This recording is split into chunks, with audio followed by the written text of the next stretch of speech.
आप सभी को मेरा प्यार भरा नमस्कार। टोटल 6 वीडियो होने वाले हैं। इसको मिला के मैं आपको फिर से रिमाइंड कर देता हूँ, आखिरी समय में बस आपको PYQ देखना है और उसके एनालिसिस वीडियो जो हम डाल रहे हैं वो देखना है। आपको वन माइंड होके आपको वो हर एक टॉपिक करना है जो हमने आपको 75 टॉपिक दिया था, यूट्यूब पे पढ़ा हुआ है। अगर आप वो 75 टॉपिक कर लेते हो, आपका 70 प्लस ईजिली आप कर लोगे। स्टार्ट करते हैं। और ये जो वीडियो एनालिसिस वाला आपको दिया जा रहा है, याद रखिएगा 70 टॉपिक हम इसमें कवर करते हुए चल रहे हैं। एक और चीज़ फिर से मैं रिमाइंड कर रहा हूँ आपको, PYQ बस कर लेना जो ड्रीम डोज आपको दे रहा है। इसके बाद आपको कुछ भी ज़रूरत नहीं होगा। स्टार्ट करते हैं, ठीक है। हमने बेसिकली कहाँ तक कर लिया था, और याद रखिएगा 2 फोल्डर बनाए गए हैं। एक में आपको स्पेशली जो है इंपॉर्टेंट जितने भी टॉपिक्स है वो करवा दिए गए हैं। जैसे पॉलिटी का पूरा 1 शॉट में पूरा पॉलिटी खत्म किया गया। 10 से 12 क्वेश्चंस आपके वहाँ से आने वाले हैं। तो 2 फोल्डर है, एक PYQ एनालिसिस और एक बिहार पुलिस क्लास, देख लेना। चलो स्टार्ट करते हैं। 231 से हम लोग स्टार्ट करेंगे। यहाँ है कि भारतीय रबर अनुसंधान केंद्र कहाँ है। तो जितने भी आपके अनुसंधान केंद्र है, ठीक है, इसमें हमने बहुत सारा आपको ट्रिक से करवा दिया है, ठीक है। अनुसंधान केंद्र देखिए, तो रबर अनुसंधान केंद्र कहाँ है, तो ये है आपका कोट्टम, केरल में है, ठीक है। तो बोला है कि भारतीय रबर अनुसंधान संस्थान का मुख्यालय कहाँ है, तो कोट्टम, केरल में है, ठीक है। आपको पता है, अगर हम अनुसंधान केंद्र का बात करें तो एक हमेशा पूछा जाता है कि फॉरेस्ट रिसर्च सेंटर कहाँ है। तो forest research centre that means आपका 1, ठीक है। अनुसंधान केंद्र कहाँ है, तो ये है आपका देहरादून में है, ठीक है, जो कि हमेशा पूछा जाता है। ये चीज़ आपको याद रखना है। एक आपका दरोगा में आपके क्वेश्चन पूछा गया था। हर एक चीज में आपको 360 कर दे रहा हूं ताकि आपको फिर नया ना लगे कुछ में, ठीक है। फिर जल्दी से पूछते हैं कि जो आपका जो मस्टर्ड जो होता है, मस्टर्ड मतलब कि जो कि आपका सरसों अनुसंधान केंद्र कहाँ है, सरसों अनुसंधान केंद्र, मस्टर्ड रिसर्च सेंटर सरसों अनुसंधान केंद्र कहाँ है। तो आपको याद रखना है ये जो है आपका कहाँ है, तो ये आपका राजस्थान में है, ठीक है, बाड़मेर के राजस्थान में है, ठीक है। इसी तरीके से एग्रीकल्चर रिसर्च इंस्टीट्यूट कहाँ है, तो एग्रीकल्चर मतलब होता है आपका कृषि अनुसंधान केंद्र कहाँ है, तो ये आपका दिल्ली में है, ठीक है। तो जितने भी है इस तरीके का हमने आपको करवा दिया है। इस PDF में भी एक शॉट आपका लगा दिया जाएगा। देखिए उसके बाद केरल का अगर हम लोग बात करें कि दुनिया भारत में सबसे ज़्यादा आपका रबर कौन प्रोड्यूस करता है, तो केरल, और दुनिया में सबसे ज़्यादा कौन करता है, तो आपको याद रखना है वो है आपका थाईलैंड, पहला। एक और क्वेश्चन आपका पूछा गया था कि जो वल्कनीकरण जो होता है, जैसे कि जो नेचुरल रबर होता है, प्राकृतिक रबर जो होता है वो क्या होता है, वो बहुत ही मुलायम होता है। तो उसमें क्या मिलाया जाता है, सल्फर मिलाया जाता है। तो क्वेश्चन पूछा गया था जो वल्कनीकरण जो होता है उसमें क्या मिलाया जाता है उसमें, तो याद रखिएगा सल्फर मिलाया जाता है उसको मजबूती देने के लिए। और एक और क्वेश्चन आपका पूछा गया था कि प्राकृतिक रबर का मोनोमर क्या होता है। याद रखिएगा ये क्वेश्चन पूछे जाएंगे। प्राकृतिक रबर का मोनोमर क्या होता है, तो आइसोप्रीन होता है। ये सब क्वेश्चन आपके पूछे गए, क्योंकि जो आपका इससे क्वेश्चन पॉलीमर जो चैप्टर है, ठीक है, बहुलक जो चैप्टर है उससे कंफर्म है आपके क्वेश्चंस पूछे गए, ठीक है। तो ये सब चीज याद रखिएगा कि प्राकृतिक रबर का मोनोमर क्या होता है, आइसोप्रीन होता है। टोटल 5000 प्लस क्वेश्चंस हम लोग कवर कर लेंगे एग्जाम से पहले, ताकि कुछ भी नया आपको नहीं दिखेगा, ठीक है। तो प्राकृतिक मतलब नेचुरल रबर का जो मोनोमर है आइसोप्रीन है, ठीक है। वल्कनीकरण में क्या होता है, सल्फर मिलाया जाता है आपका रबर में, ठीक है। और केरला में सबसे मतलब केरल भारत में सबसे ज़्यादा प्रोड्यूस करता है रबर, और आपका पूरे वर्ल्ड में थाईलैंड करता है, ठीक है। अब ये क्वेश्चन देखिए BSSC में डायरेक्टली छपा था और आपका यहाँ भी छप गया है। क्वेश्चन पूछा गया था कि कौन सा अनुच्छेद प्रधानमंत्री के कर्तव्यों को प्रभाषित करता है, ठीक है। ये स्टेट लेवल पे पूछा गया था आपका BSSC में, ठीक है। आपको पता है कि कौन सा अनुच्छेद जो है प्रधानमंत्री के कर्तव्य को, प्रधानमंत्री का कर्तव्य होगा कि जो भी चीज आपका मंत्रिपरिषद में हो रहा है उसके बारे में क्या करेंगे, प्रेसिडेंट को बताएंगे। तो ये कौन से अनुच्छेद में उसके कर्तव्यों के बारे में बताया गया है, तो अनुच्छेद नंबर 78, याद रखना 78 के बारे में ये चीज बताया गया है। अब याद रखिएगा सेम चीज अगर आपको स्टेट में पूछे कि चीफ मिनिस्टर जो आपका राज्य में जो मुख्यमंत्री है उसका कर्तव्य का जो परिभाषित किया गया है, डेफिनेशन दिया गया है, वो कौन से में है, तो 167 में। सेम होगा कि जो आपका जो चीफ मिनिस्टर है, ठीक है, मुख्यमंत्री के कर्तव्यों को परिभाषित करता है, तो उत्तर आएगा 167। और वहीं अगर आपका क्या दे देगा, प्राइम मिनिस्टर दे देगा, तो 178। अब देखो क्या क्या क्वेश्चन पूछे गए। सबसे पहला आपको याद रखना है, एक क्वेश्चन पूछा गया था आपको, जो भी क्वेश्चन पूछे गए मैं अभी डायरेक्टली आपको यहीं करवा देता हूँ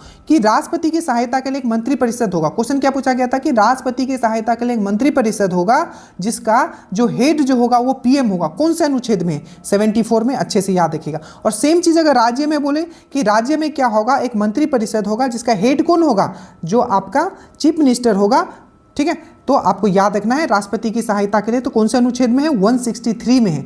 एक क्वेश्चन आपका पूछा गया था कि राष्ट्रपति जो है, ठीक है, आपको क्वेश्चन पूछा जाएगा कि अपॉइंटमेंट जो प्रधानमंत्री का जो नियुक्ति होता है और प्रधानमंत्री के सलाह पे जो और दूसरे मंत्री होते हैं उनका जो नियुक्ति होता है कौन से अनुच्छेद में बताया गया है, तो प्रधानमंत्री का जो नियुक्ति बताया गया है 75 के 1 में बताया गया है। वहीं अगर चीफ मिनिस्टर का नियुक्ति किस में बताया गया है तो 164 में बताया गया है। 75(3) क्या बोलता है ये भी पूछा गया था कि कौन से अनुच्छेद में ये बताया गया है कि जो मंत्री परिषद है सामूहिक रूप से मतलब कलेक्टिवली रिस्पॉन्सिबल होगा, क्या होगा, सामूहिक रूप से लोकसभा के लिए क्या होगा, आपका उत्तरदायी होगा। तो याद रखिएगा 75(3।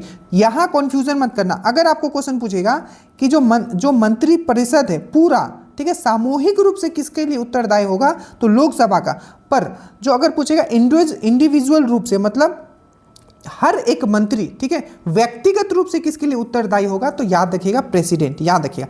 75 क्या बोलता है ये भी क्वेश्चन आपका पूछा गया था, ठीक है, कि कोई भी, ठीक है, मंत्री बना रह सकता है सिर्फ 6 महीना तक, ठीक है, अगर वो किसी भी सदन का हिस्सा नहीं है। मान लीजिए कि आप किसी भी मंत्री पद पे बैठते हो, आपको विधि ने 6 महीना के अंदर किसी भी सदन का आपको हिस्सा होना पड़ेगा, चाहे लोकसभा राज्यसभा का। ये 75 के 5 में बोलता है। 76 में क्या अटॉर्नी जनरल है, 165 में एडवोकेट जनरल है, और मुख्यमंत्री का कर्तव्य मैंने आपको बताया था, मुख्यमंत्री का कर्तव्य 167 में। यहां से ज्यादा आपको क्वेश्चन नहीं पूछा जाएगा, कन्फर्म है, आप टेंशन फ्री रहिए, ठीक है। उसके बाद है वो टॉपिक आया उधर ही खत्म। देखिए अब इस टाइप का जो टॉपिक है आपका दरोगा में भी छपेगा डायरेक्ट, जैसे कि लेखक रामविलास शर्मा का जन्म कब हुआ था, उत्तर है आपका 10 अक्टूबर 1912। इसमें कोई चीज़ नहीं, आपको बस पता होना चाहिए। जैसे कि पूछ लिया था कि पहली बार जो आपका राष्ट्रपति शासन जो बिहार में लागू हुआ था कब हुआ था, ये बिहार पुलिस का क्वेश्चन, और दरोगा में पूछ लिया था 1968 में हुआ था। ये चीज़ याद रखिएगा, ठीक है। उसके बाद है आवारा मसीहा। ये क्या है, एक बेसिकली क्या है आपका एक बायोग्राफी है, ठीक है। किसका बायोग्राफी है तो शरद चंद्र चट्टोपाध्याय का है आवारा मसीहा, ठीक है, बायोग्राफी। तो इसको लिखा किसने है तो विष्णु प्रभाकर द्वारा लिखा गया। याद रखिएगा आवारा मसीहा किसका बायोग्राफी है तो शरद चंद्र चट्टोपाध्याय का। किसने लिखा है तो विष्णु प्रभाकर ने लिखा है। अब याद रखिएगा इसके साथ जो पूछा गया था आपका कि देवदास को किसने लिखा है तो शरद चंद्र चट्टोपाध्याय, ठीक है, यही है। और एक है दुर्गेश नंदी, किसने लिखा है तो बंकिम चंद्र चट्टोपाध्याय। हमने आपको ट्रिक से करवाया, अगर आप ऐप पे जाओगे, ठीक है, वीडियो वाला स्टैटिक जीके में जाना, 2 वीडियो डाला हुआ है वो देख लेना, उससे ज़्यादा नहीं आएगा, और पीडीएफ में भी लगा दिया गया। कोसी नदी की सहायक नदी कौन सी है, ठीक है, ये चीज़ आई थिंक हम लोग ने कर लिया था, ठीक है, कोई बात नहीं, इसे हम फिर से एक बार देख लेते हैं, ठीक है। कोसी का सहायक नदी का सबसे पहले हम लोग बात करते हैं कोसी का। क्वेश्चन पूछा जाता है कि बिहार का जो दुख है किसको कहा जाता है तो कोसी को। एक और क्वेश्चन पूछा जाता है कि कोसी, ठीक है, कौन सा ऐसा नदी है जो अपना पथ बदलने के लिए बहुत ही प्रचलित है, तो याद रखिएगा दोनों का, ठीक है। बिहार का शोक आपको कोसी, पथ बदलने के लिए सबसे प्रचलित नदी कौन है तो कोसी। और याद रखिएगा एक और क्वेश्चन आपका पूछा गया था कि जो कोसी जो है गंगा से कहाँ मिलती है तो कुर्सेला कटिहार में। और ये कहाँ से निकलती है तो गोसाईनाथ जो पर्वत है आपका नेपाल में, वहां से निकलती है। कौन सी नदी इसकी सहायक नदी है तो दूध कोसी। देखो कौन सा है, सूर्य कोसी तो याद ही रखोगे, ठीक है, दूध कोसी तो कोसी इसमें आ रहा है। उसके बाद तमोर, अरुण और इंद्रावती, तमोर, अरुण और इंद्रावती। और याद रखिएगा इंद्रावती गोदावरी का भी सहायक नदी है, पर ये इंद्रावती अलग है, ठीक है, याद रखना। तो बस इतना आपको यहाँ से कर लेना। उसके बाद है 2 तंत्रिकाओं के मध्य, तंत्रिका मतलब होता है आपका न्यूरॉन, आप मान लो, ठीक है। 2 तंत्रिकाओं के मध्य खाली स्थान को क्या कहते हैं तो सिनेप्स। आप अच्छे से याद रखना, जो भी मैं तंत्रिका तंत्र से आपको क्वेश्चंस यहाँ करवा रहा हूँ, और साथ में मैं ब्रेन भी जो मस्तिष्क है वो भी मैं आपको यहाँ खत्म कर दे रहा हूँ। देखो यहाँ क्या पूछा है कि 2 तंत्रिकाओं के मध्य खाली स्थान को क्या कहते हैं तो सिनेप्स कहते हैं, ठीक है। जैसे कि ये देखो ये सिनेप्स है, अब दिखाऊंगा मैं, ठीक है। अब यहाँ क्वेश्चंस पे जम करते हैं क्योंकि पढ़ाया हुआ है, ठीक है। सबसे पहले functional unit of nervous system मतलब तंत्र का कार्यात्मक इकाई किसको कहा जाता है तो न्यूरॉन। और अगर आपको पूछा जाए कि नर्वस सिस्टम जो किस टाइप का कोशिका से बना होता है तो आप बोलोगे न्यूरॉन। कोशिका मतलब आपका क्या सेल। और 2 तंत्रिकाओं के मध्य खाली स्थान को हम लोग क्या कहते हैं सिनेप्स। एक और क्वेश्चन पूछा जाता है कि जो एक न्यूरॉन से दूसरा न्यूरॉन जो है, ठीक है, जो इंफॉर्मेशन कौन ट्रांसफर करता है तो वो भी आपका करता है सिनेप्स। सबसे बड़ी कोशिका याद रखिएगा पूरे बॉडी में सबसे बड़ा कोशिका कौन सा है? अब याद कर लेना, सबसे बड़ा कोशिका है लंबा, सॉरी मैं बोल रहा हूँ बड़ा नहीं, मतलब सबसे लंबा कोशिका कौन सा है? तो आप बोलोगे न्यूरॉन। सबसे बड़ा मानव में सबसे बड़ा कोशिका कौन सा है? सबसे बड़ा अगर मैं बोलूँ तो आप बोलोगे ओमेन में, महिला में जो क्या होता है, अंडाणु जो होता है, एग जो होता है वो सबसे बड़ा है। ठीक है, ये हो गया। और बोला जाएगा कि सबसे छोटा कौन सा है? तो स्पर्म, ठीक है, शुक्राणु, याद रखना। ठीक है, और सबसे लंबा आपका न्यूरॉन, सबसे लंबा न्यूरॉन, सबसे बड़ा अंडाणु और महिला में, सबसे छोटा स्पर्म मेल में। ठीक है, नर में। देखिए फिर से यहाँ क्या लगेगा, न्यूरॉन कोशिका में कोई कोशिका विभाजन नहीं होता, याद रखना। जो न्यूरॉन जो है, जो हमारे इसलिए बोलता है कि सर में अगर चोट लग गया तो खत्म, क्यों? क्योंकि जो इसमें एक बार सेल खराब हुआ तो गया, उसमें सेल डिवीजन होता ही नहीं है। दो न्यूरॉन के बीच में क्या होता है? सिनेप्स होता है। न्यूरॉन से दूसरे न्यूरॉन, एक न्यूरॉन से दूसरे न्यूरॉन में सूचना का स्थानांतरण कैसे होता है? सिनेप्स के द्वारा। अब यहाँ देख लो, ये पूरा पूरा न्यूरॉन का स्ट्रक्चर है। ये भी पूछा गया था कि दो मिलिन के बीच में क्या होता है? तो एक्सन होता है। ठीक है, यहाँ है सिनेप्स, ठीक है, ये एक्सन टर्मिनल है। तो याद रखना, छोटा छोटा जो है ये यहाँ सिनिप्स है टॉप पे। ठीक है, तो याद रहेगा इतना क्वेश्चन। और डेंड्राइट क्या है? डेंड्राइट ये है। ठीक है, डेंड्राइट यहाँ है, याद रखना। अब एक बार हम लोग ब्रेन देख लेते हैं। ठीक है, ब्रेन का जल्दी से हम लोग, सबसे पहले बात करो कि ब्रेन का अगर हम लोग बात करें, ठीक है, ब्रेन का, तो ब्रेन का कितना भाग होता है? तो आपको याद रखना है, ब्रेन का मेनली जो भाग होता है वो कितना होता है? तो ब्रेन का मेनली भाग जो होता है आपका 3 भाग होता है। ठीक है, कितना होता है आपका? 3 भाग होता है। और इसका वेट कितना होता है? याद रखना। चलो एक बार जितने क्वेश्चंस पूछेगा जल्दी से हम लोग ब्रेन खत्म कर लेते हैं। सबसे पहला क्वेश्चन आपको पूछा जाएगा कि ब्रेन का जो वेट है कितना होता है? तो 1300 से लेके 1400 ग्राम के बीच में होता है। 1300 से 1400 ग्राम के बीच में होता है। 1300 से 1400 ग्राम के बीच में होता है। दूसरा क्वेश्चन आपको पूछा जाता है कि ब्रेन कितने भागों में बटा हुआ है? 3 भागों में, याद रखना, 3 भागों में।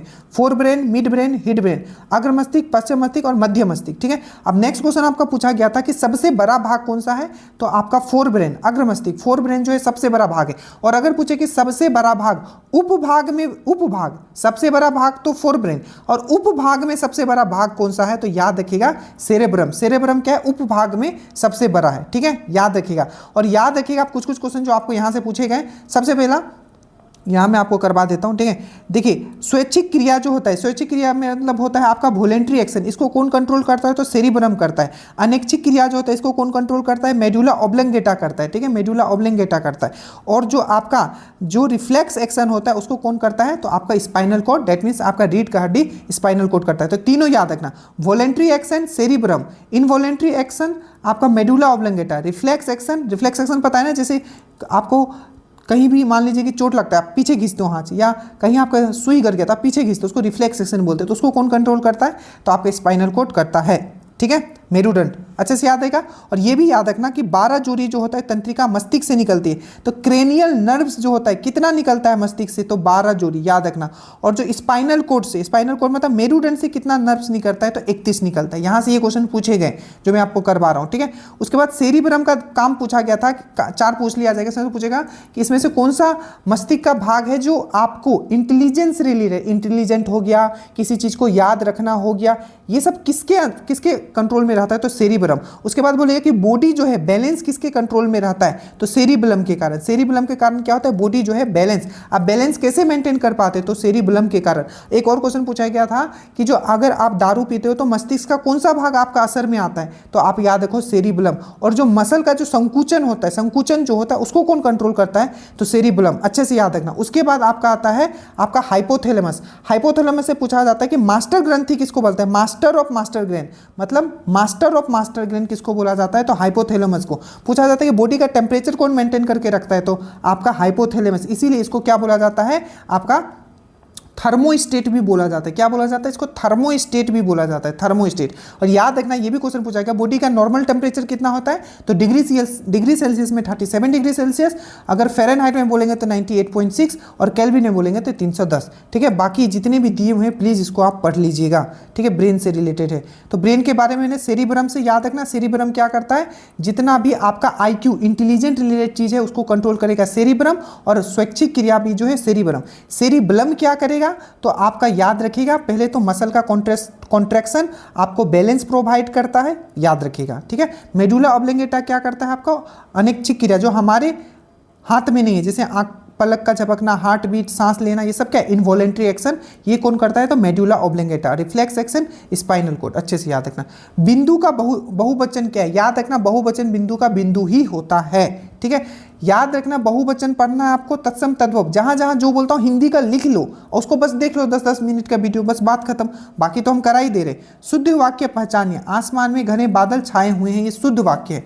ज्येष्ठ का जो तद्भव शब्द, तत्सम तद्भव, बहुत आसान है, इसको इजी है, बहुत ही ट्रिक है, आप प्लीज इसको जरूर करके जाइएगा। तो ज्येष्ठ शब्द का जो तद्भव शब्द होगा वो क्या होगा, वो जेठ होगा, याद रखिएगा, ठीक है। मुगल ने, अब यहां आ जाइए, मुगल ने आगरा से दिल्ली राजधानी कब हस्तांतरित की थी। मुगल वाला टेंशन मत लेना, एक शॉर्ट नोट्स एग्जाम से पहले मैं दे दूंगा, ज्यादा क्वेश्चंस नहीं आएगा मध्यकालीन भारत से, एकदम टेंशन फ्री रहिए, ठीक है। तो 1648 में शाहजहां के शासनकाल में मुगल ने आगरा से दिल्ली राजधानी कब हस्तांतरित की थी, तो 1648 में शाहजहां के शासनकाल में। अब देखो साइंस के सबसे ज्यादा क्वेश्चंस रहेंगे, याद रखना, ठीक है। सीमेंट में मुख्य घटक क्या होता है, तो याद रखिएगा, कोई भी सीमेंट का जो सबसे मुख्य घटक वो क्या होता है, तो वो होता है आपका चूना पत्थर। वो क्या होता है आपका चूना पत्थर, जिसको हम लोग कैल्शियम कार्बोनेट भी बोलते हैं, जिसको हम लोग क्या बोलते हैं, कैल्शियम कार्बोनेट भी बोलते हैं। ये चीज आपको याद रखना, क्या बोलते हैं, कैल्शियम कार्बोनेट भी बोलते हैं, ठीक है, याद रहेगा। अब देखो चूना पत्थर का अगर हम लोग बात करें तो सबसे पहले याद रखिएगा, जो आपका जो सीमेंट का बात चला है, तो जो सीमेंट का डिस्कवर किसने किया था, तो जोसेफ एस्पेडिन ने किया था, जोसेफ एस्पेडिन ने। दूसरा क्वेश्चन आपको पूछा जाएगा कि सीमेंट का सबसे ज्यादा उसमें क्या होता है, तो चूना पत्थर, डेट मीन्स कैल्शियम कार्बोनेट जो होता है उसमें सबसे ज्यादा होता है, इसको क्या बोलते हैं, चूना पत्थर, या हम लोग बोलते हैं लाइमस्टोन, या इसी को हम लोग बोलते हैं चौक, या इसी को हम लोग बोलते हैं मार्बल भी बोलते हैं, याद रखिएगा, ठीक है, कैल्शियम कार्बोनेट का। और एक क्वेश्चन पूछा जाता है कि सीमेंट को जमने का जो दर है उसको कम करने के लिए क्या मिलाते हैं, जिप्सम। और जिप्सम का फॉर्मूला भी आपको याद रखना है, ठीक है। जिप्सम का फॉर्मूला क्या होता है, तो आपको याद रखना है जिप्सम का कैल्शियम सल्फेट डॉट 2H2O, ठीक है, याद रखिएगा, क्योंकि ये पूछा जाएगा। जिप्सम का भी याद रखोगे, साथ में प्लास्टर ऑफ पेरिस का भी याद रखोगे, ठीक है। जिप्सम का भी याद रखोगे, साथ में प्लास्टर ऑफ पेरिस का भी याद रखोगे। देखो तो जो आपका जिप्सम का तो क्या हो गया, कैल्शियम सल्फेट, ये सब आपको करवाया हुआ है, ठीक है, 2H2O। और जो प्लास्टर ऑफ पेरिस का कैल्शियम सल्फेट हाफ H2, जितना आपको क्लास दिया गया ना बस वो देख के जाना, ठीक है, बिहार पुलिस वाला क्लास वाला फोल्डर का, ठीक है। और याद रखिएगा क्वेश्चन ये पूछा गया, दरोगा में भी पूछा गया कि जो रोहतास और जो कैमूर है, ठीक है, वो किस चीज़ के लिए फेमस है, तो चूना पत्थर के लिए, कैल्शियम कार्बोनेट के लिए फेमस है। इसीलिए आप देखोगे रोहतास का जो डालमिया नगर है, ये भी क्वेश्चन पूछा गया है कि जो डालमिया नगर है, मैंने क्या बोला, डालमिया नगर, तो डालमिया नगर जो है आपका किस लिए फेमस है, तो आपको याद रखना सीमेंट का फैक्ट्री के लिए, और सीमेंट के लिए फेमस है आपका डालमिया नगर, ये चीज़ याद रखिएगा, ठीक है। फॉर्मूला वाला जितना भी है एक फॉर्मूला का आएगा, कंफर्म है, हमने करवा दिया है, प्लीज़ आप देख लेना, यूट्यूब पे करवाया हुआ है, ठीक है। उसके बाद वीरता पुरस्कार को क्रम से सजाइए, सबसे ऊपर होता है आपका परमवीर, उसके बाद महावीर, उसके बाद वीर, परमवीर महावीर वीर, याद रखिएगा, ठीक है। उसके बाद रिचार्ड आर्काइड ने सिंपल आप याद रखो, स्पाइनिंग मशीन जो होता है, स्पाइनिंग मशीन जो होता है, ठीक है, इसको किसने बनाया था, डिस्कवर किया था, तो रिचार्ड आर्कराइड ने किया था, ठीक है। अब याद रखना जितना भी इंपॉर्टेंट डिस्कवरी है आपको यहाँ पूरा अच्छे से लिख दिया गया, जितना भी देखो इन्वेंशन एंड डिस्कवरी, ये यूट्यूब पे आपको वीडियो करवा दिया गया है, प्लीज़ देख लेना, ठीक है, प्लीज़ आप लोग देख लेना, बहुत मेहनत कर दिया गया, बस उतना देख लोगे तो वहाँ से 1-2 क्वेश्चन आ जाएगा आपका। तो याद रखिएगा रिचार्ड आर्कराइड कौन सी मशीन, तो ये हो गया। अनुच्छेद 16 में क्या है, अनुच्छेद 16 में पता है आपको कि सबका, ठीक है, जो भी जॉब होगा उसमें सबको समान अपॉर्चुनिटी मिलना चाहिए, ऐसा नहीं कि आपके लिए कुछ अलग पेपर, मेरे लिए कुछ अलग पेपर। तो अनुच्छेद 16 में क्या बताया गया है, इक्वल अपॉर्चुनिटी के बारे में गया, अवसर की समानता। अब जल्दी से हम लोग फंडामेंटल राइट एक बार हम लोग डिस्कस कर लेते हैं, इससे ज़्यादा कुछ नहीं पढ़ना है। सबसे फंडामेंटल राइट का पहले हम लोग बात करते हैं कौन से भाग में है, तो भाग 4 में है, ठीक है, अनुच्छेद 12 से लेकर 35 तक। कौन सा भाग 4 में, अनुच्छेद 12 से लेकर 35 तक। कितने हमारे मौलिक अधिकार है, तो 6 हैं। कहाँ से हमने लिया है मौलिक अधिकार, हमने कहाँ से लिया है, तो आपको याद रखना USA से लिया है मौलिक अधिकार, ठीक है, याद रखिएगा। और क्वेश्चन पूछा जाता है कि जो संविधान का ऐसा कौन सा भाग है जिसको हम लोग संविधान का मैग्ना कार्टा कहते हैं, तो याद रखिएगा संविधान का जो भाग 4 है जिसमें हम लोग फंडामेंटल राइट मौलिक अधिकार का बात करते हैं, वही क्या है, हमारा मैग्ना कार्टा है। तो भाग 4 टोटल कितने हैं, 6 हैं, इसको मैग्ना कार्टा कहा जाता है। यूएस से हमने लिया है 12 से 35 तक। अब देखो सबसे पहला में क्या है, आपका समानता का अधिकार। जो मैं बोलूं कम से कम इतना तो आप जरूर याद करके जाना, बाकी PDF में आपका रहेगा, ठीक है। वीडियो देखना बहुत इंपॉर्टेंट है। सबसे पहले क्वेश्चन आपका पूछा जाएगा समानता का अधिकार, ठीक है, कहां से कहां तक बताया गया, तो याद रखिएगा समानता का अधिकार 14 से 18 तक। 14 में क्या है कि कानून के समक्ष क्या होगा, सब लोग समान होंगे। दूसरा में क्या बताया गया, अनुच्छेद 15 में, तो अनुच्छेद 15 में ये बताया गया है, अनुच्छेद 15 में ये बताया गया कि आपके साथ कोई भी भेदभाव नहीं किया जाएगा, धर्म, नस्ल, जाति, लिंग, स्थान पे। तो भेदभाव को क्या किया गया, अंत किया गया है आपका अनुच्छेद 15 में।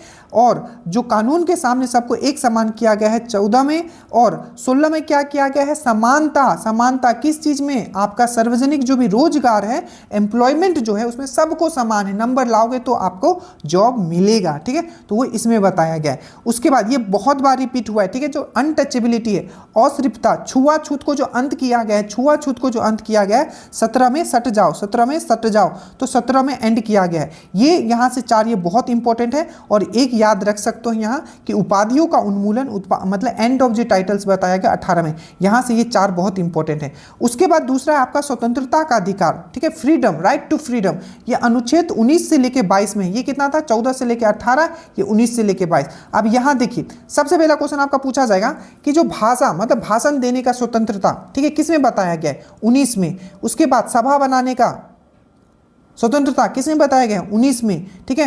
तो ये सब जितना भी है, शांतिपूर्ण आंदोलन करना, भाषण देना, सभा बनाना, ठीक है, ये सब किस में बताया गया है, तो आपका 19 में बताया गया है। याद रखना 21 बहुत इंपॉर्टेंट है, जीवन जो मतलब है पर्सनल लिबर्टी का फ्रीडम, मतलब जीवन और व्यक्तिगत स्वतंत्रता का संरक्षण, ठीक है, मतलब पर्सनल लाइफ का जो, मतलब इसमें क्या क्या आता है, जैसे कि आपको शादी का जो अधिकार है वो किस में है, अनुच्छेद 21 में है। फॉरेन आप घूमने जा सकते हो, वो किस में है, अनुच्छेद 21 में है। तो मतलब पर्सनल लाइफ में जो आपको लिबर्टी, जो फ्रीडम मिला है, जीवन और व्यक्तिगत स्वतंत्रता का जो बात किया गया है, अच्छे से याद रखना, जीवन और व्यक्तिगत स्वतंत्रता का जो बात किया गया है वो 21 में है। चाहे मैरिज का बात करें, फॉरेन टूर का आपका बात करें, ये सब जो है आपका अनुच्छेद 21 में है, ठीक है। मीडिया के बारे में किसमें बताया गया, तो भाषण का स्वतंत्रता किसमें, 19 में, तो मीडिया 19 में आता है, ठीक है। ये अनुच्छेद 21 ये पक्का याद रखना, क्योंकि इसको एक संशोधन के द्वारा लाया गया था, बहुत बार डिस्कस कर चुके हैं, 86 अमेंडमेंट 2002, जिसमें कि जो आपका एजुकेशन है उसको क्या कर दिया गया, एक संवैधानिक दर्जा दे दिया गया कि वो भी एक मूल अधिकार है। तो 21A में बताया गया प्रारंभिक शिक्षा का अधिकार फंडामेंटल राइट्स में डाल दिया गया था, याद रखिएगा 21 में जो है प्रारंभिक शिक्षा का अधिकार अच्छे से आपको याद रखना है। 6 साल से 14 साल के बच्चों को फ्रीली एजुकेशन प्रोवाइड किया जाएगा गवर्नमेंट के द्वारा। तो प्रारंभिक शिक्षा का अधिकार 86 अमेंडमेंट के द्वारा जोड़ा गया था 21A में, ठीक है, याद रहेगा। और 22 में क्या है, कुछ मामलों में गिरफ्तारी और जो हिरासत से क्या होता है संरक्षण, वो 22 में बताया गया है, ठीक है। उसके बाद यहाँ बस ये याद लो, एक लो, शोषण के विरुद्ध अधिकार 23-24 में बताया गया, जिसमें 23 में क्या बताया गया कि मानव तस्करी और जबरन जो श्रम करवाया जाता है, बॉन्डेड लेबर जिसको बोला जाता है, तो ह्यूमन ट्रैफिकिंग और बॉन्डेड लेबर बहुत बार पूछा गया है। Human trafficking and bonded labour को एंड किया गया है 23 में। और अनुच्छेद 24 में क्या किया गया है कि 14 साल से नीचे के बच्चों को कारखाना में काम कराना क्या है, गुनाह है। ये भी चीज़ याद रखिएगा। बाकी आप कुछ पढ़ लीजिएगा जो मैंने छोड़ दिया, एक इसको भी हम लोग कवर कर लेते हैं, दरोगा में क्वेश्चन आ चुका है, क्योंकि जो भी आपका जो माइनॉरिटी है, ठीक है, अल्पसंख्यक है, उनके लिए 2 अनुच्छेद बताया गया है। कौन सा, 29 और 30। तो 29 और 30 में अल्पसंख्यकों को क्या दिया गया है, राइट्स दिया गया है 29 और 30 में। तो सांस्कृतिक और आपको शैक्षिक अधिकार जो दिया गया है वो 29 और 30 में किसके लिए है, तो अल्पसंख्यक। 29 में क्या बताया कि जितने भी अल्पसंख्यक हैं उनका जो भी हित है उसका सुरक्षा किया जाएगा। तो अल्पसंख्यकों के हित का सुरक्षा किसमें है, 29 में ही, याद रखिएगा। दूसरा 30 में क्या बताया गया कि अल्पसंख्यक को उनका अपना शैक्षणिक स्थापित करने का अधिकार है, ठीक है। अल्पसंख्यक मतलब जो माइनॉरिटी होते हैं, ठीक है, उनका खुद का वो अपना इंस्टीट्यूट बना सकते हैं, ठीक है, इस तरीके का। तो दोनों आपको अच्छे से याद रखना है। और आर्टिकल 32 में याद रखिएगा, आर्टिकल 32 बहुत ही इंपॉर्टेंट है, क्योंकि इसको क्या बोला जाता है, राइट टू कॉन्स्टिट्यूशनल रेमेडीज, ठीक है, राइट टू कॉन्स्टिट्यूशनल रेमेडीज बोला जाता है, ठीक है। इसमें बताया गया है, क्या बताया गया है, ठीक है, राइट टू कॉन्स्टिट्यूशनल रेमेडी आपको अच्छे से याद रखना है, ठीक है, राइट टू कॉन्स्टिट्यूशनल रेमेडी, ठीक है, याद रखना, राइट टू कॉन्स्टिट्यूशनल रेमेडी। चलिए आगे चलते, देखिए जितना बस आपको करवा दिया जा रहा है इसको आप एक बार देख लेना, ठीक है, ताकि सब चीज़ आपका कंप्लीट हो जाए। या आई थिंक एक बार पूछा भी गया था, इसलिए मेरे दिमाग में आ रहा है, right to constitutional remedies in which article. तो आप क्या बोलेंगे, आप बोलोगे संवैधानिक उपचारों का अधिकार किस अनुच्छेद में है? तो अनुच्छेद 32 में है, याद रखिएगा, क्योंकि बी आर अम्बेडकर जो थे, B R Ambedkar, soul of constitution इसको ही बताया गया था, सोल ऑफ कॉन्स्टिट्यूशन। ऐसे भी है ना कि जो आपका जो सुप्रीम कोर्ट है वो रिट जो जारी करता है वो अनुच्छेद 32 के थ्रू करता है, वही जो आपका हाई कोर्ट जो जारी करता है 226। तो आई थिंक ये भी क्वेश्चन एक बार पूछा गया था कि under which article supreme court introduce writ. ठीक है, रिट जो होता है 5 तरीके का होता है, तो आपको याद रखना है अनुच्छेद 32 के थ्रू करता है। ठीक है, ये चीज़ याद रखना। तो ये था कुछ फंडामेंटल राइट्स है जो आपको पता होना चाहिए। ठीक है, उसके बाद हम लोग आगे चलते हैं। नेक्स्ट है आपका कि देखिए भारत में सबसे बड़ा कॉफी उत्पादक राज्य कौन है? तो कर्नाटका, याद रखिएगा। अब एक बार जल्दी से देख लेते हैं जो क्वेश्चन यहाँ से पूछा गया। सबसे पहले अगर हम लोग कर्नाटका का बात करें तो 2 पहाड़ी यहाँ से आपको याद रखना है। एक है कुदेरमुख। दरोगा में अभी क्वेश्चन पूछा था कि कुदेरमुख है जो पहाड़ी है ये किस चीज के लिए फेमस है? तो याद रखिएगा लौह अयस्क, आयरन ओर के लिए फेमस है। उसमें भी कौन सा आयरन ओर? तो हेमाटाइट का फॉर्मूला क्या है? Fe2O3। तो जो कुदेरमुख जो पहाड़ी है आपका, ठीक है, कर्नाटक में किस चीज़ के लिए फेमस है? तो आयरन ओर के लिए फेमस है। ठीक है, हेमाटाइट Fe2O3। और एक है बाबू बुदान का जो पहाड़ी है आपको अच्छे से याद रखना है। ये भी आपका कर्नाटका में माना जाता है कि सबसे पहले कॉफ़ी लाके यहीं लगाया गया था। तो बाबू बुदान का जो पहाड़ी है किस चीज़ के लिए फेमस है? कॉफ़ी के लिए फेमस है, याद रखिए कर्नाटक में। चाय सबसे ज़्यादा कौन प्रोड्यूस करता है? तो आपको याद रखना है चाय जो है असम प्रोड्यूस करता है, याद रखिएगा। ठीक है, चाय क्या है? चाय असम प्रोड्यूस करता है। सबसे बेस्ट इसके लिए सॉइल कौन सा है, मृदा कौन है जिसमें ये होता है? तो लेटराइट है, याद रखना, लेटराइट मिट्टी इसके लिए बहुत अच्छा होता है। ठीक है, उसके बाद यूरेनियम सबसे ज़्यादा प्रोड्यूस कौन करता है? यूरेनियम, तो आपको याद रखना है यूरेनियम जो प्रोड्यूस करता है वो करता है आपका आंध्र प्रदेश। यूरेनियम सबसे ज़्यादा जो प्रोड्यूस करता है, ठीक है, वो कौन करता है आपका? यूरेनियम वो करता है आपका आंध्र प्रदेश। और याद रखना यूरेनियम का आपको पक्का एक तो ऐसा कि याद रखना है पीच ब्लेंड। तो पीच ब्लेंड किसका है? ऐसा कि यूरेनियम का, बहुत बार छप चुका है। ठीक है, आंध्र प्रदेश सबसे ज़्यादा यूरेनियम, इसका पंचमपल्ली जो जिला है वो बहुत प्रोड्यूस करता है, विलेज है एक पूरा पंचमपल्ली। ठीक है, उसके बाद है आपका जादूगोरा माइन का है, जादूगोरा खान का है, तो ये आपका झारखंड में, वो भी आपका यूरेनियम के लिए बहुत फेमस है। जादूगोरा कहाँ? राजस्थान में या झारखंड में। ठीक है, थोड़ा स्लो करेंगे नहीं, ऐसा नहीं कि कुछ गलत निकल जाए। थोरियम का सबसे बड़ा उत्पादक केरल, ये बीपीएससी में भी पूछा जा चुका है। थोरियम का सबसे ज़्यादा उत्पादक केरल। और याद रखिएगा थोरियम का अयस्क क्या है? तो ये है मोनजाइट। ठीक है, मोनजाइट। अब मुझे नीचे कमेंट करना कि यूरेनियम का एटॉमिक नंबर कितना है और आपका यूरेनियम का कितना है और थोरियम का कितना है। ठीक है, केसर का सबसे बड़ा उत्पादक राज्य कौन सा है? तो जम्मू कश्मीर जो है सबसे ज़्यादा केसर उपजाता है, ये चीज़ आपको याद रखना है। ठीक है, उसके बाद बिना बुझा हुआ चूने का रासायनिक क्या है? देखो ये सब पूरा का पूरा आपको करवा दिया गया। अगर देखोगे यहाँ से क्वेश्चन आपका पक्का आएगा। देखो ये पूरा का पूरा जो जितना भी है, जिप्सम का क्या है, बुझा हुआ चूना, बिना बुझा हुआ चूना, सब आपका। ठीक है, चूना पत्थर, ये सब चीज़ आपको करवाएगा। प्लीज़ आप लोग जरूर देख लीजिएगा। ठीक है, यूट्यूब पे वीडियो पड़ा हुआ है, बिहार पुलिस क्लास। देखिए बिना बुझा हुआ चूना को हम लोग क्या बोलते हैं? तो इसको हम लोग बोलते हैं स्लेक्ट लाइम, इसको हम लोग बोलते हैं क्विक लाइम। क्या बोलते हैं इसको? Quick lime. क्या बोलते हैं? Quick lime. तो आपको बोले कि बिना बुझा हुआ चूना या क्विक लाइम लिखा हुआ है, आप बोलोगे कैल्शियम ऑक्साइड। और अगर आपको बोले कि बुझा हुआ चूना, ठीक है, या स्लेक्ट लाइम, बुझा हुआ चूना या स्लेक्ट लाइम, अगर पढ़ चुके मुझसे तो ये सब इजी लग रहा होगा आपको, कैल्शियम हाइड्रोक्साइड। उसी तरीके से अगर आपको पूछेगा कि कॉस्टिक पोटास का क्या फॉर्मूला है? तो KOH। ठीक है, ASO में आया हुआ था। और एक जो आपका कॉस्टिक पोटास, ठीक है, कॉस्टिक पोटास हो गया, ये हो गया कॉस्टिक पोटास। ठीक है, कॉस्टिक पोटास। आगे चलते हैं।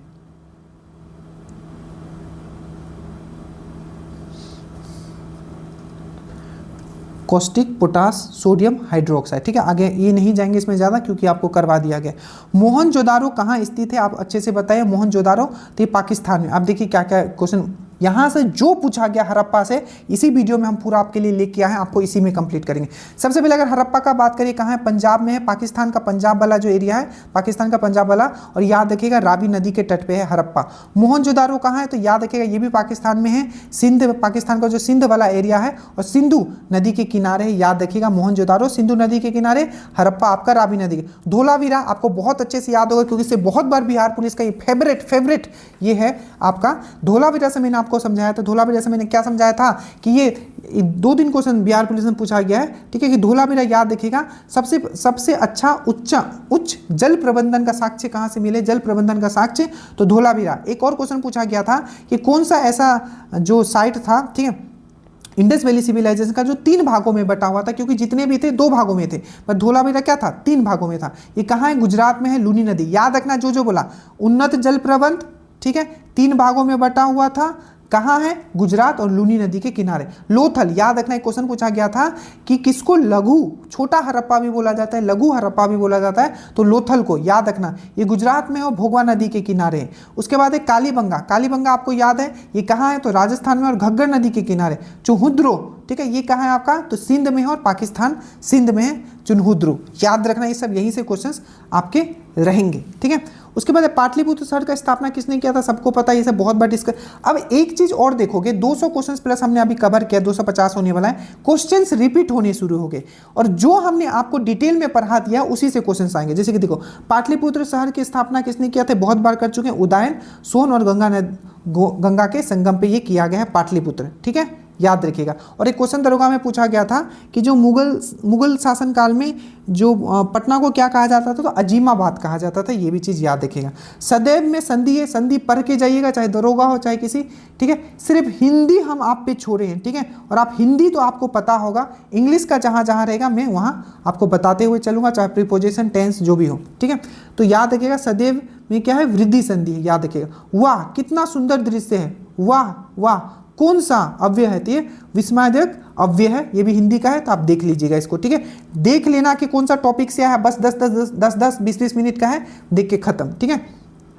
जनगणना से अनुसार बिहार की जनसंख्या, अगेन क्वेश्चन रिपीट हो गया, हमने कर लिया पूरा का पूरा जनसंख्या के अनुसार मैंने आपको बताया था जो बिहार का कितना है 10.41 करोड़। दैट मीन्स पूरा डाटा याद रखो, मैंने कैसे याद करवाया था? 10,40,99,452, 10,40,99,452। एक बार बिहार का जल्दी से यहाँ देख लेते हैं। आइए, बिहार का सबसे पहले ये भी क्वेश्चन पूछा गया था, बिहार का शहरी आबादी कितना है? तो याद रखिएगा 11.3, ये 2011 का जनगणना के हिसाब से बिहार का शहरी आबादी 11.3 और आपका रूरल मतलब गांव वाला 88.7, ठीक है। तो ये क्या है आपका शहरी वाला पूछा था, तो बाकी क्या होगा? रूरल वाला होगा, गांव वाला होगा। भारत में जनसंख्या घनत्व में याद रखिएगा, भारत में जो सबसे ज्यादा जनसंख्या घनत्व कहाँ है? वो बिहार में है। 1 किलोमीटर के अंदर 1106 लोग रहते हैं, 1106 लोग रहते हैं। सबसे ज्यादा शिवहर में है, एकदम लोग शिवहर के रहता है, ठीक है, 1882 है। और कैमूर में सबसे कम है, 488 है। तो सबसे ज्यादा कहाँ है? शिवहर में है। सबसे कम कहाँ है जनसंख्या घनत्व? कैमूर में है। साक्षरता दर देखते हैं, सबसे ज्यादा कहाँ है? तो सबको पता है रोहतास है। सबसे कम कहाँ है? तो पूर्णिया में है, ठीक है, याद रखना। कितना है साक्षरता दर? 61.8। पुरुष का कितना है? 71.2। महिला का कितना है? 51.5, याद रखिएगा, ठीक है। बिहार का लंबाई कितना है? तो लंबाई है आपका 345 और चौड़ाई कितना है आपका 483। लंबाई 345, चौड़ाई 483, लंबाई चौड़ाई। अब पूरा एरिया कितना है? तो 94,163 किलोमीटर, 94,163 किलोमीटर। और अगर मैं पूछूं कि कितने नंबर पे आता है एरिया के हिसाब से, तो 12वें नंबर पे आता है, याद रखिएगा, 12वें नंबर पे आता है, जो कि 8.6% ऑफ पूरे भारत का एरिया है इसके पास। लिंग अनुपात कितना है? 918। सबसे बड़ा जिला कौन सा है? पश्चिमी चंपारण। सबसे छोटा जिला शिवहर। और पॉपुलेशन के हिसाब, जनसंख्या के हिसाब से सबसे बड़ा जिला पटना, सबसे छोटा आपका शेखपुरा। ये सब आपके क्वेश्चंस आए हुए हैं, बस एक बार में मैंने आपको यहाँ कंप्लीट करवा दिया, ठीक है। बिहार किस उद्योग पर आधारित है? सबको पता है बिहार किस उद्योग पे? तो कृषि प्रधान राज्य है, ठीक है। निम्नलिखित में से कौन सी भाषा हमारा संविधान के 8वीं सूची में फिर से रिपीट हो गया, ठीक है। ये सब चीज मैं करवा चुका हूं, ठीक है। 8वीं सूची में कितना है? सिर्फ 12 लैंग्वेज है, ठीक है। और ये तीनों अमेंडमेंट मैंने आपको करवाया था, 21st, ठीक है, 21st अमेंडमेंट मैंने करवाया था, 71st और 92। इसमें जोड़ा गया सबसे पहले सिंधी, क्योंकि सबसे पहले 14 ही लैंग्वेज थे हमारे 8वीं अनुसूची में, तो उसके सबसे पहले कौन जोड़ा गया? सिंधी। उसके बाद नेपाली, मणिपुरी, कोंकणी, उसके बाद बोडो, डोगरी, मैथिली, संथाली, सब मिला के अब कितने हैं? तो 14 है। 21 में सिंधी जोड़ा गया, 71 में नमक जोड़ा गया, नेपाली, मणिपुरी, कोंकणी, और 92 अमेंडमेंट जोड़ा गया आपका बोडो, डोगरी, मैथिली, संथाली। जितना करवा दिया हूं, पेपर जब छपेगा आप देख लेना। मैं फिर से कह रहा हूं, मेरा टारगेट है 70 प्लस, ठीक है। अब कुछ इससे अटपटा, कुछ भी जितना भी अटपटा दे, 70 प्लस तो मैं कम से कम करके आऊंगा, ठीक है। मुझे बस सिलेक्शन लेना है, उसके बाद तो मेरा फिजिकल में फोड़ दूंगा, ठीक है। दिमाग में बस इतना रखना है मुझे। मुसलमान होते हुए भी रस खान किसकी भक्ति करता था? मैं फिर से बता चुका हूं कि थोड़ा सा, ठीक है, भक्ति आंदोलन और आपका जो आपका सूफी आंदोलन देख लेना, बस जो पेज दिया गया है, कम से कम भक्ति आंदोलन जरूर देख लेना, ठीक है। निर्गुण भक्ति, सरगुण भक्ति, ठीक है। तो मुसलमान होते हुए भी रस खान किसकी भक्ति करता था? रस खान, ठीक है, किसकी भक्ति करता था? तो कृष्णा की भक्ति करता था, कृष्णा की भक्ति करता था, ठीक है। अब ये देखिए, यही आ गया फिर से चूना पत्थर। देखिए, तो यहां पूछा कि संगमरमर, संगमरमर पूछे, दैट मीन्स मार्बल का पूछे, या आपका संगमरमर पूछे, मार्बल पूछे, या आपका कुछ भी पूछे, संगमरमर पूछे, मार्बल पूछे, ठीक है, या आपको वो पूछे, क्या पूछे? आपका चौक पूछे, तो संगमरमर पूछे, ठीक है, चाहे चौक पूछे या आपका चूना पत्थर पूछे, ये सब का आप क्या मार के आओगे? आप मार के आओगे कैल्शियम कार्बोनेट। देखो, मार्बल हो, चौक हो, चूना पत्थर हो, कैल्शियम कार्बोनेट। क्विक लाइम या बिना बुझा हुआ चूना, CaO। बुझा हुआ चूना, ठीक है, भिजा हुआ चूना या चूना पानी, ठीक है। याद रखना, इसमें कंफ्यूज मत होना। अगर आपको इंग्लिश में पक्का वो कंफ्यूज करेगा।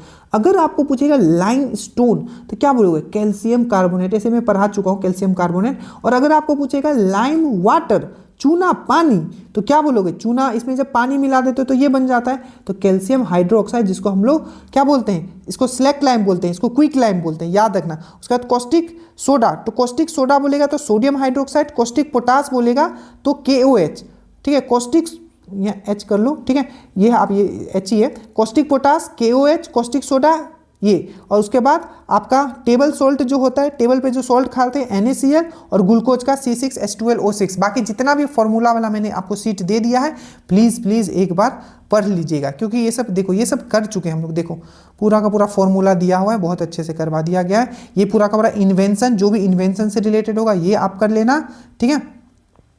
उसके बाद एक मेजरिंग इंस्ट्रूमेंट वाला भी क्वेश्चन आया था, तो मेजरिंग इंस्ट्रूमेंट वाला ये पूरा मैंने यहाँ लगा दिया है, ठीक है। चलिए, बस यही सब आने वाला है, ठीक है, तो घबराना नहीं एकदम। अब देखो, हम पहले भी बता चुके हैं, जो रीजनिंग और मैथ्स के क्वेश्चंस आएंगे, एक भी आपको छोड़ के नहीं आना है। कोशिश है कि जितना जो आपके लिए प्रिपेयर किया गया है मैथ्स एंड रीजनिंग, उसको 1 दिन या 2 दिन में करवा दिया जाए, ठीक है। बस अभी सीट प्रिपेयर हो गया है, उसका 160 प्लस क्वेश्चंस निकाले गए। 337 जो है इससे रिलेटेड है, तो ये इससे रिलेटेड, ये कोडिंग डिकोडिंग का क्वेश्चन है, ठीक है। देखिए, यदि ठोस गोले को गोला मतलब होता है स्पेयर, तो ठोस गोले को पिघलाकर बेलन बनाया जाता है, तो उसका आयतन हमेशा याद रखना, आयतन हमेशा सेम ही रहेगा, चाहे कुछ भी कैसे भी करो, ठीक है। मान लीजिए कि 1 लीटर आप पानी लेते हो, जग में रखते हो, और 1 लीटर पानी फिर से आप कहीं मग में रखोगे, तो आयतन चेंज होगा क्या? आयतन चेंज नहीं होगा। 1 लीटर 1 ही लीटर रहता है। याद रखना, ठोस का, डेट मीन्स आपका जो ठोस गोला है, इसका जो आयतन होता है, मतलब वॉल्यूम का फॉर्मूला क्या है? 4/3 पाई आर क्यूब। ये सब ही बस याद रख लेना, बस काम तमाम। 4/3 pi R cube, 4/3 pi R cube याद रखना। ये क्या है? ठोस गोले का क्या है? आपका एरिया है, सॉरी वॉल्यूम है, डेट मीन्स आयतन है, आयतन है। और अगर आपको बेलन का आयतन निकालना है, डेट मीन्स बेलन मतलब सिलेंडर का अगर आयतन आपको निकालना है, तो ये है आपका पाई आर स्क्वायर एच। आर यहाँ त्रिज्या होता है, रेडियस होता है, तो याद रखना ये किसका है? तो ये आपका गोले का है, ठीक है। और ये किसका है? ये किसका है? तो ये बेलन का है, ठीक है। फॉर्मूला पे क्वेश्चंस रहेंगे, ठीक है।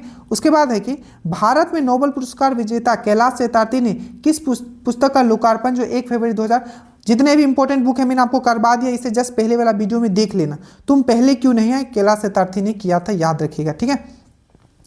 स्वदेश शीर्षक पाठ के रचनाकार कौन थे? तो बद्रीनाथ चौधरी, जिसको प्रेम घन भी के नाम से जाना जाता है। ये सब डायरेक्टली याद रख लेना, डायरेक्ट स्टैटिक क्वेश्चन है, किसी भी एग्जाम में आपका बिहार में छपेगा कि स्वदेशी शीर्षक पाठक के रचनाकार कौन है? तो बद्री नारायण चौधरी, ठीक है, याद रखिएगा। उसके बाद है न्यूटन का आ गया। न्यूटन का 2 लॉ पे ही क्वेश्चंस पूछे गए हैं और 2 लॉ पे ही क्वेश्चंस पूछे जाएंगे।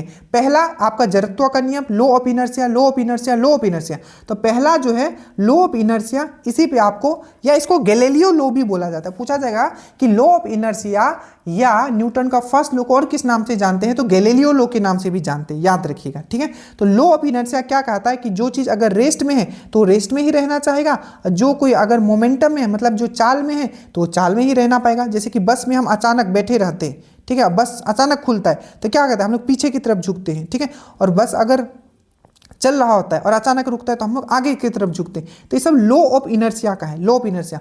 और तीसरा वाला भी याद रखना, इक्वल एंड ऑपोजिट रिएक्शन, यहां से रहेगा क्रिया का प्रतिक्रिया। तो ये दोनों बस कर लेना, क्रिया का प्रतिक्रिया तीसरा वाला, ठीक है, और पहला वाला आपका जड़त्व का नियम। क्रिया का प्रतिक्रिया इससे पहले वाले वीडियो में मैं आपको समझा चुका हूं, तो जो कर चुका हूं वो नहीं करना है। ठीक है, इसमें तो न्यूटन का प्रथम नियम क्या बोलता है, गति के किस नियम को जड़त्व का नियम कहा जाता है, तो गति का जो न्यूटन ने 3 लॉ दिया था, किसका, गति का 3 लॉ दिया था, पहला, दूसरा, तीसरा। तो उसका जो पहला गति का नियम था, लॉ ऑफ मोशन, जो उसने पहला दिया था, उसको ही हम लोग जड़त्व का नियम कहते हैं।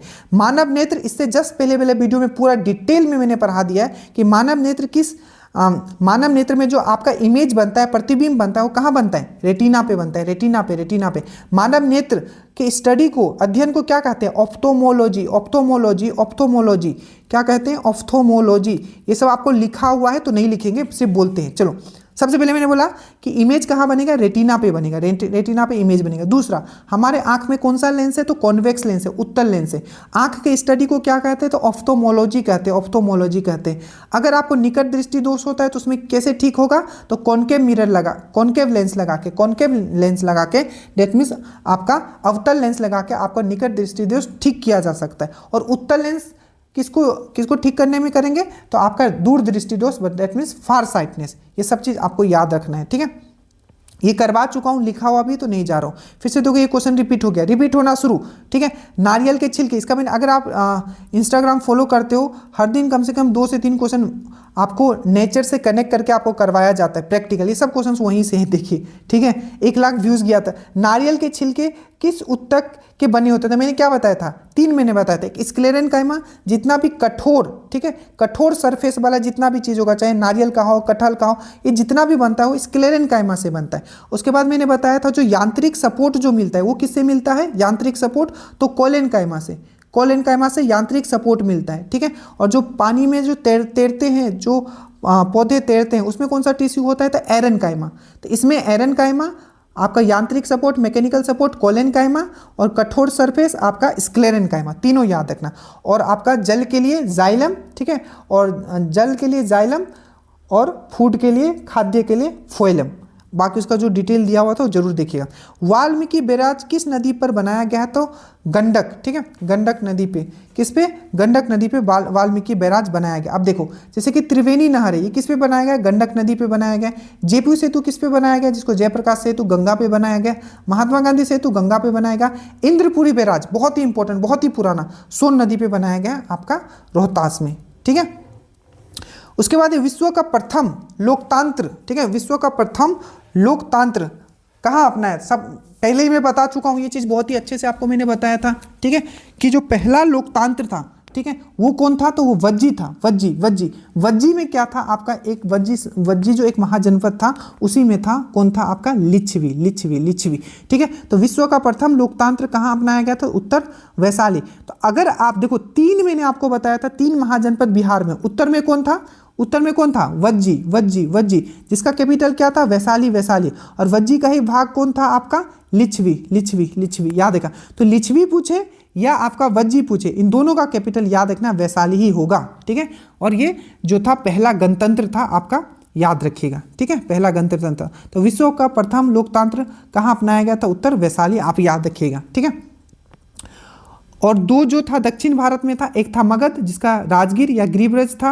आपका राजधानी, और एक था अंग, मैंने करवा चुका हूँ। अंग का क्या था, चंपा, चंपा, चंपा, ठीक है। तो टोटल 3 आपके महाजनपद आपके बिहार में थे, बस सुनना है, फास्ट आपका रिवीजन करवाना है।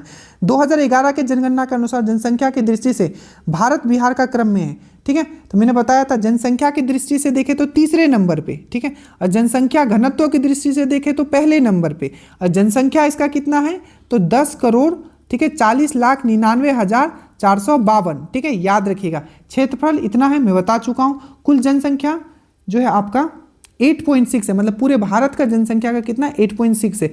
जनसंख्या घनत्व कितना है 1106। और याद रखिएगा समुद्री तल से बिहार कितने ऊपर पे है, ये सब क्वेश्चंस पूछे गए। 53 मीटर या 173 फीट आपको याद रखना है, ठीक है।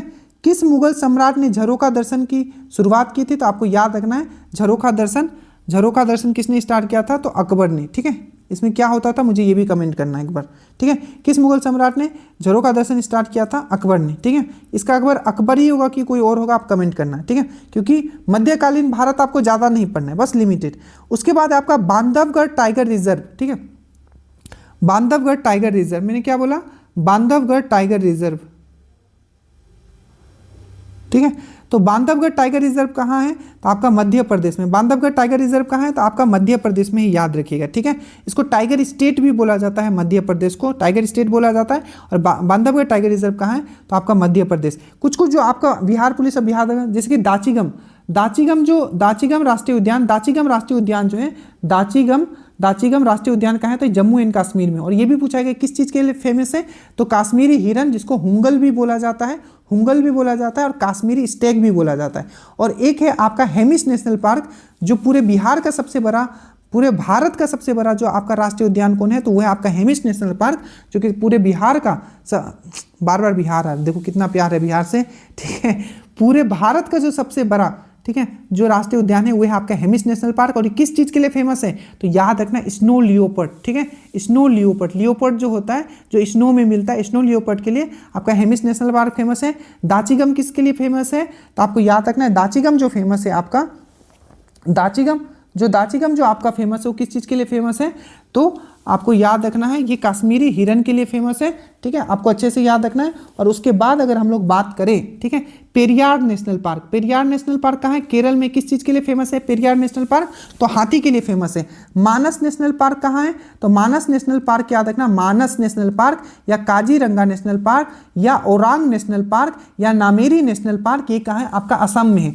पक्के टाइगर रिजर्व कहाँ है, तो अरुणाचल प्रदेश में है, ठीक है, अरुणाचल प्रदेश। और केमुल लेमजाओ नेशनल पार्क, केमुल लेमजाओ जो एकमात्र तैरता नेशनल पार्क है, कहाँ है, तो मणिपुर में। प्लीज इतना आप जरूर देख लीजिएगा, यहाँ है, देखिए। उसके बाद सबसे बड़ा जो टाइगर रिजर्व है वो कौन सा है, तो नागार्जुन सागर जो टाइगर रिजर्व है, ये सबसे बड़ा टाइगर रिजर्व है।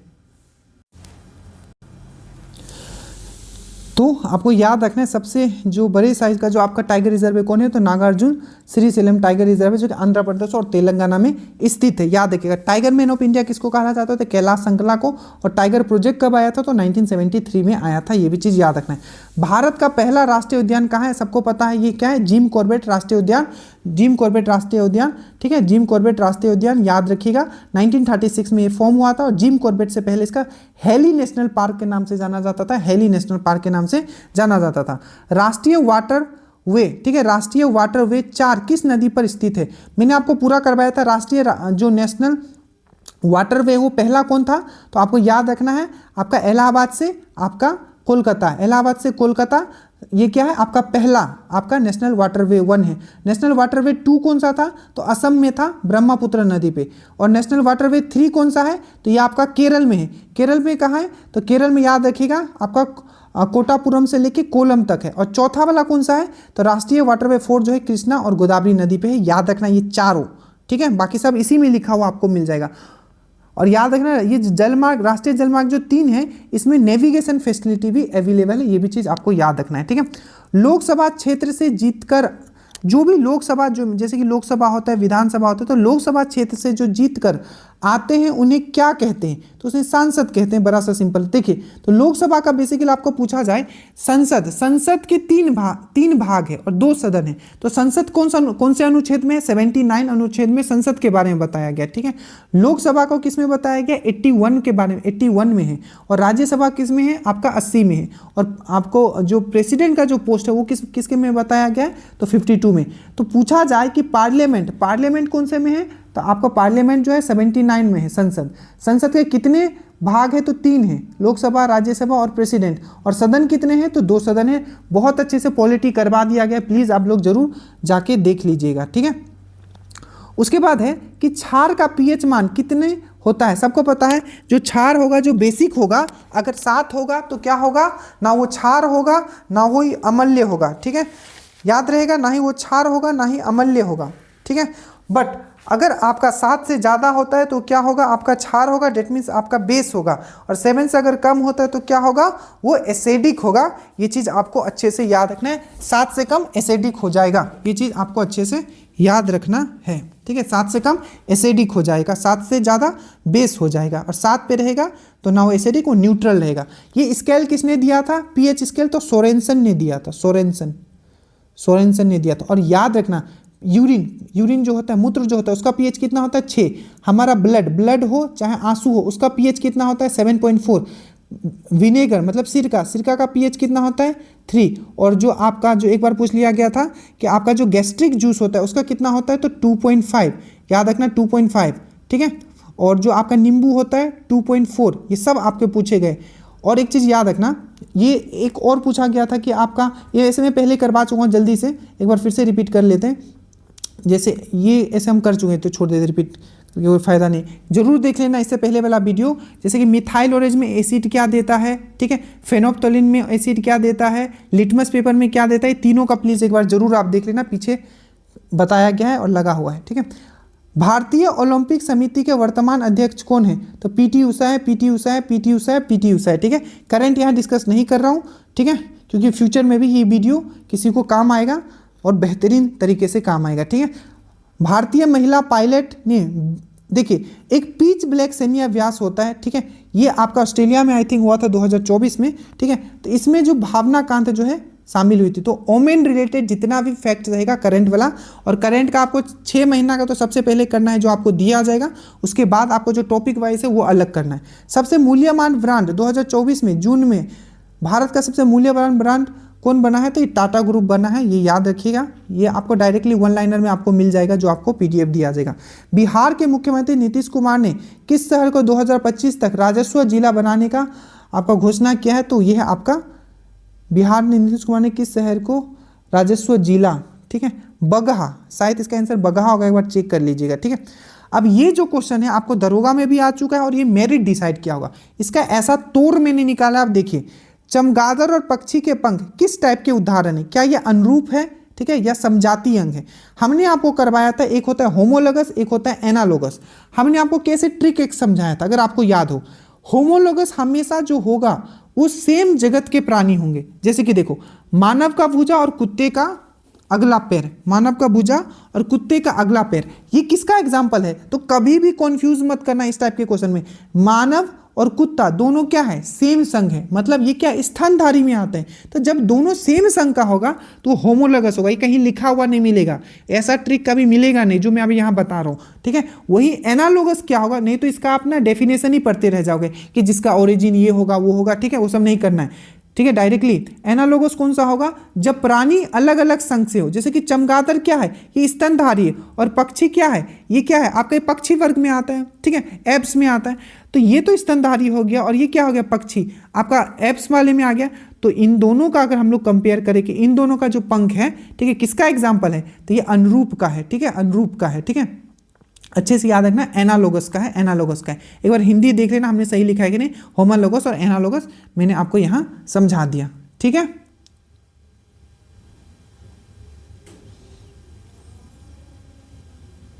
एक बार पोर्ट से क्वेश्चन पूछा था, तो एक बार पोर्ट हम लोग यहाँ रिवीजन कर लेते हैं। आगे आपको यहाँ इसमें आपको मिल जाएगा क्वेश्चन।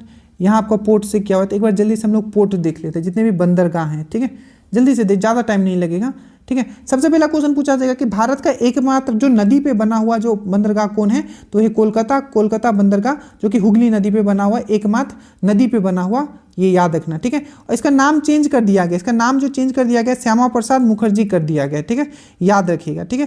क्या कर दिया गया, श्यामा प्रसाद मुखर्जी कर दिया गया, यहाँ आपको लिखा भी होगा, ठीक है। हाँ देखिए, किस बंदरगाह का नाम बदलकर श्यामा प्रसाद मुखर्जी कर दिया गया, कोलकाता, सब चीज़ लिखा हुआ है, ठीक है, तुम घबराना नहीं है, बस जो मैं बता रहा हूँ देखते जाओ। तो कोलकाता पोर्ट याद रखिएगा, एकमात्र नदी पे, इसका नाम चेंज करके क्या कर दिया गया, श्यामा प्रसाद मुखर्जी कर देगा। पारादीप कहाँ है, और ये भी देखना कि पूर्वी तट पे कौन सा है और पश्चिमी तट पे कौन सा है। तो पारादीप कहाँ है, तो पारादीप आपको याद रखना उड़ीसा में, विशाखापट्टनम में। क्वेश्चन पूछा जाता है कि सबसे डीपेस्ट, सबसे गहरीला, ठीक है, जो पोर्ट है सबसे गहरीला, और ये नेचुरल है, नेचुरल पोर्ट है, ये भी याद रखना, ठीक है, प्राकृतिक पोर्ट है। तो सबसे गहरा और प्राकृतिक पोर्ट कौन सा है, तो ये याद रखना, सबसे गहरा प्राकृतिक पोर्ट, नेचुरल डीपेस्ट पोर्ट कौन सा है, तो ये है आपका विशाखापट्टनम, जो कि आंध्र प्रदेश में है। पारादीप उड़ीसा में है। एनोर तमिलनाडु में, एनोर तमिलनाडु में, एनोर और चेन्नई, ये दोनों, एनोर और चेन्नई, याद रखना, ये दोनों जो है आपका प्राकृतिक नहीं है, ये आर्टिफिशियल है। क्या है, ये आर्टिफिशियल पोर्ट है, आर्टिफिशियल। क्वेश्चन बहुत बार पूछा जा चुका है, इसमें से कौन सा आर्टिफिशियल पोर्ट है, तो उसमें चेन्नई दिया होता। चेन्नई और एनोर क्या है, आर्टिफिशियल पोर्ट है, दोनों आपका तमिलनाडु में। ट्यूटिकोरन ये भी आपका तमिलनाडु में, याद रखिएगा। और पोर्ट ब्लेयर तो अंडमान एंड निकोबार में होगा। उसके बाद मुंबई में होगा, याद रखिएगा, जवाहरलाल नेहरू पोर्ट, जिसका हम लोग नावा सोसो के नाम से भी जानते हैं, नावा सेवा पोर्ट के नाम से भी जानते हैं। किसको, नावा सेवा पोर्ट के नाम से किसको जानते हैं, तो आपको महाराष्ट्र। मोरमागांव कहाँ है, तो गोवा में, मरमागांव गोवा में, मैंगलोर कर्नाटका में, कोच्चि याद रखना, कोच्चि पोर्ट आपका केरल में। और एक है ज्वारीय बंदरगाह, जिसको हम लोग बोलते हैं टाइडल पोर्ट, ठीक है, टाइडल पोर्ट, जिसको हम लोग दीनदयाल, इसका भी नाम चेंज कर दिया गया है, कांडला पोर्ट क्या है, सबसे पहले याद रखना, ये एक टाइडल पोर्ट है, ज्वारीय बंदरगाह है, ठीक है। और ये स्पेशल इकोनॉमिक जोन में आता है, SEZ में आता है, ये भी चीज आपको याद रखना है, ये जरूर देख लेना। जैसे कांडला पोर्ट के बारे में बताया, एक ज्वारीय पोर्ट है और मुक्त व्यापार विशेष आर्थिक क्षेत्र में ये आता है, अच्छे से याद रखना, ठीक है। पूछा जाएगा SEZ में कौन आता है, स्पेशल इकोनॉमिक जोन में, तो ये यही आता है, ठीक है, याद रखना। और इसका नाम भी चेंज कर दिया गया था, ठीक है, Deendayal Upadhyaya port, I think इसका नाम कर दिया गया था, ठीक है, एक बार आप जरूर चेक कर लीजिएगा, ठीक है। उसके बाद मुंबई के बारे में बता दिया, मुंबई भारत से ऑल्सो बिगेस्ट, सबसे बड़ा बिगेस्ट पोर्ट जो है, सबसे बड़ा नेचुरल है, पता है, प्राकृतिक सबसे बड़ा पोर्ट कौन सा है, तो ये मुंबई है। और सबसे गहरीला वाला कौन सा है, तो आपका विशाखापट्टनम है, ठीक है। याद रखना, जवाहरलाल नेहरू पोर्ट को हम लोग नावासोवा भी बोलते हैं, नावासोवा, जो मैंने आपको बताया था। मरमागांव गोवा में है, मैंगलोर कर्नाटक में, कोच्चि ये हो गया, ट्यूटिकोरन टेमल चेन्नई ये हो गया, एनोर विशाखापट्टनम आंध्र, सबसे गहरा सबसे सुरक्षित, ठीक है। जहाज भी यहाँ मरम्मत होता है, कौन से पोर्ट पे जहाज मरम्मत होता है, तो आपको याद रखना है विशाखापट्टनम। पारादीप उड़ीसा में है, ठीक है, और आपका कोलकाता पश्चिम बंगाल में है, पोर्ट ब्लेयर ये दक्षिण अंडमान में, ठीक है। ये चीज़ आपको याद रखिएगा, ठीक है। तो कुछ पोर्ट थे, आप इसमें ये जरूर देखिएगा कि पूर्वी में कौन सा है, ठीक है, और पश्चिमी में कौन सा है, यहाँ से भी क्वेश्चन पूछा गया है। एकमात्र नदी वाला कौन सा है, तो आपको याद रखना है, एक बार नदी वाला जो है वो है आपका कोलकाता, जिसको श्यामा प्रसाद मुखर्जी कर दिया गया है, ठीक है।